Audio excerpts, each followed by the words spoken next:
જૂનાગઢથી જ્યાં વિસાવદરમાં બે જૂથ પર આવતીકાલે બે બૂથ પર ફેર મતદાન થવાનું છે। માલીડા ગામે બે બૂથ 86 અને નવા વાઘણિયા બૂથ 111 પર ફેર મતદાન થશે। ગઈકાલે મતદાન સમયે આ બંને બૂથ પર હોબાળો થયો હતો।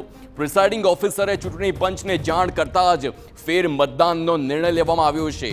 તો બે બૂથ પર આવતીકાલે ફરી મતદાન થવાનું છે। સંવાદદાતા વિજયસિંહ જોડાઈ ગયા છે। વિજયસિંહ, આવતીકાલે ફરી મતદાન થવાનું છે, શું થયું હતું આ બંને બૂથ ઉપર?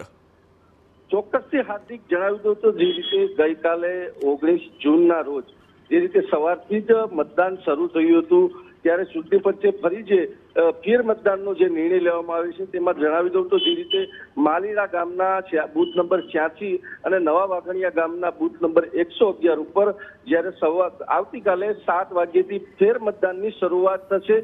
ક્યાંક ને ક્યાંક એવું પણ જાણવા મળ્યું છે કે જે રીતે બંને બૂથ ઉપર કોઈ બોલાચાલી અને હોબાળો થયો હતો તેને લઈને જે પ્રિસાઇડિંગ અને પોલિંગ સ્ટાફ દ્વારા ચૂંટણી પંચને જાણ કરવામાં આવતા ચૂંટણી પંચને ઉપર લેવલે જાણ થતા જે રીતે આ ચૂંટણી પંચ દ્વારા નિર્ણય લેવામાં આવ્યો છે આવતીકાલે આ બંને બૂથ ઉપર સવારે 7 થી સાંજના 6 સુધી રાબેતા મુજબ આ મતદાન ફેર મતદાન થશે। જી હાર્દિક, આભાર વિજયસિંહ સમગ્ર માહિતી બદલ।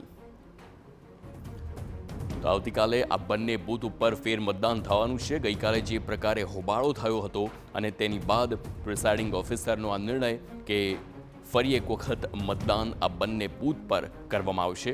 પ્રિસાઇડિંગ ઓફિસરે ચૂંટણી પંચને જાણ કરતા ફેર મતદાનનો નિર્ણય લેવાયો છે। તો વિસાવદરમાં બે બૂથ પર આવતીકાલે ફેર મતદાન થવાનું છે।